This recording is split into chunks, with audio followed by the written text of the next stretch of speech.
রূপা, রূপা, আমি তোমাকেই খুঁজছিলাম। কেন তুমি আমাকে খুঁজছো কেন? রূপা, তুমি আমার বউ। আল্লাহকে সাক্ষী রেখে আমি তোমাকে ধর্মমতে বিয়ে করেছি। কিন্তু এই বিয়ে আমি মানি না, কারণ তুমি একটা ভণ্ড, ধোঁকাবাজ, প্রতারণা করে আমাকে বিয়ে করেছো। এসব তুমি কি বলছো? আমি ঠিকই বলেছি। কি যোগ্যতা আছে তোমার আমার স্বামী হবার? বলো কি তোমার পরিচয়, বলো কে তুমি? চুপ করে আছো কেন, বলো। জানতে চাও? জানতে চাও আমার পরিচয়? তাহলে শোনো, আমার নাম রাজু। বাবা মায়ের কোনো পরিচয় নেই, কারণ বুদ্ধি হবার পর থেকে তাদেরকে আমি দেখিনি। বড় হয়েছে এতিমখানায়। এতিমখানায় অন্যায় অত্যাচার সহ্য করতে না পেরে আমি পালিয়ে এসেছি। পালিয়ে এসে সৎপথে অবর্জন করার জন্য মানুষের দ্বারে দ্বারে ঘুরেছি। কেউ কেউ আমাকে একটি কাজও দেয়নি, এমনকি দুবেলা খেতেও দেয়নি। অবশেষে ক্ষুধায় জ্বালা সহ্য করতে না পেরে আমি দোকান থেকে পাউরুটি চুরি করতে বাধ্য হলাম। আর তখন থেকে আমি রাজু চোর হিসেবে পরিচিত। তার মানে আমি একটা চোরের বউ? দেখো রূপা, আমি তোমাকে প্রচন্ড ভালোবেসে ফেলেছি, এই জন্য সব সত্যি কথাগুলো বলে দিয়েছি।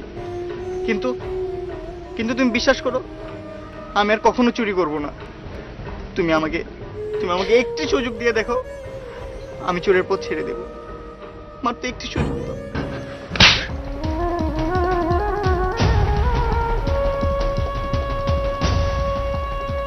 ধোঁকাবাজ, বেঈমান, চোরের মুখে এরকম নীতিবাক্য মানায় না। তোর লজ্জা থাকলে আর কোনোদিন স্বামীর অধিকার নিয়ে আমার সামনে আসবি না, না হলে আজ একটা থাপ্পড় মেরেছি, সেদিন দুই গালে দুটো জুতের বাড়ি মারবো। চল। আজ আমি এতিম বলে তোমার কাছে ঘৃণাপাত্র হয়ে গেছি। আজ যদি আমি জজ ব্যারিস্টারের ছেলে হতাম, তাহলে তোমার কাছে আমার এরকম জবাব দিয়ে করতে হতো না। তুমি আমাকে অপমান করতে পারতে না, আমাকে চড় মারতে।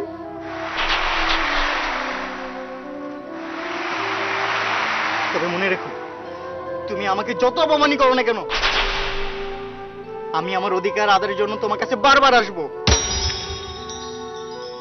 প্রয়োজনে আমি আমার জীবন দিয়ে দিব। কথাটা তুমি মনে রেখো।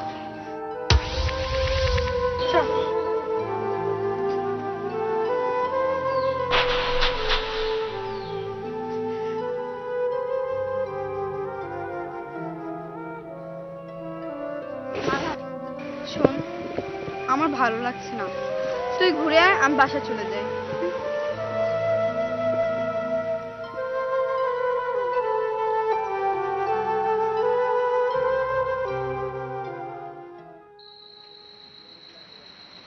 কামিজান, আমার বিয়ের কি করলে?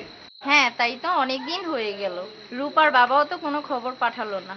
আমি বলি কি, তুই বন্ধুদের নিয়ে রূপার বাড়ি থেকে কালকে ঘুরে আস। দেখো মা, রূপা যদি আমাকে বিয়ে করতে রাজি না হয়, তাহলে আমরা কিন্তু ওকে জোর করে তুলে আনবো।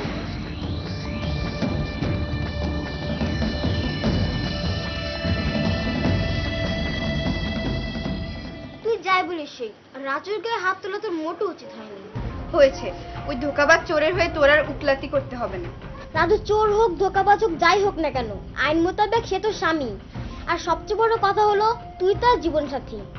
একটা কথা মনে রাখিস, স্বামী পানিস, স্ত্রী বেহেশত, আর তুই সে বেহেশতকে আঘাত করেছিস। বিয়ের পর স্বামী হলো স্ত্রীর সবচেয়ে বড় আপনজন।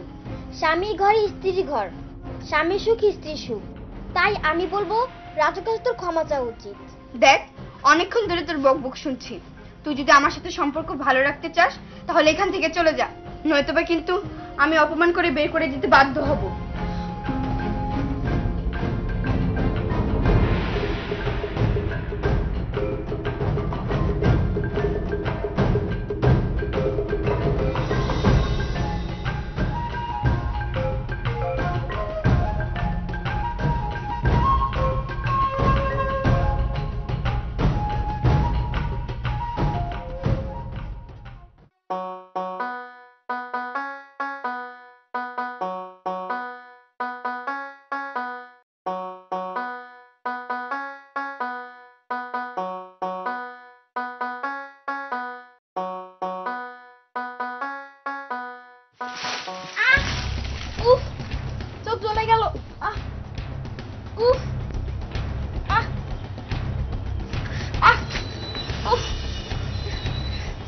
চলে গেল।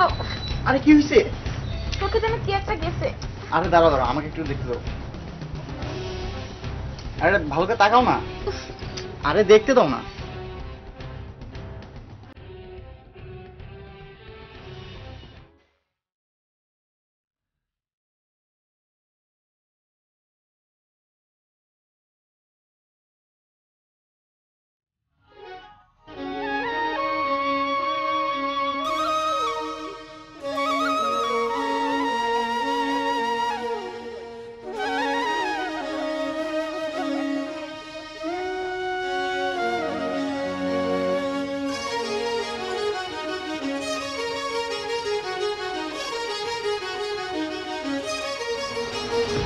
ছি, রূপা, রূপা, তুমি এখানে? এখানে না আসলে তো তোমার আসল চরিত্রটা জানতে পারতাম না। তোমার কথাটা আমি ঠিক বুঝতে পারলাম। যে বুঝেও না বুঝার ভান করে তাকে কোনো সময় বোঝানো যায় না। দেখো রূপা, ভনিতা না করে স্পষ্ট করে বলো তুমি কি বলতে চাচ্ছ। কেন, তুমি কি অস্বীকার করতে পারবে ওই মেয়েটির সঙ্গে তোমার কোনো অবৈধ সম্পর্ক নেই? তুমি কি অস্বীকার করতে পারবে একটি মেয়ের মুখের কাছে গেলে কি হয় সেটাকে আমি বুঝি না? রূপা,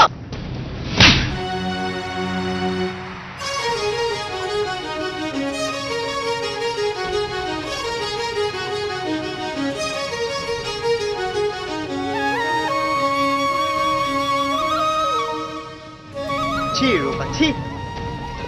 তুমি আমাকে স্বামী হিসেবে অস্বীকার করার জন্য কুসুমের মতো একটা নিষ্পাপ মেয়েকে চরিত্রহীন করতে চাইছো। হুঁ, আমার ভাবতেও অবাক লাগছে। তোমার মন মানসিকতা এত নীচ, এত জঘন্য। বিশ্বাস করো ভাবি, আমিও তোমার মতো রাজুকে চিনতে ভুল করেছি। মনে মনে আমি রাজুকে ভীষণ ভালোবেসেছি, কিন্তু রাজুর এই বিশাল হৃদয় জুড়ে শুধু তুমিই আছো, আর সেটা আমি এখন বুঝতে পারলাম।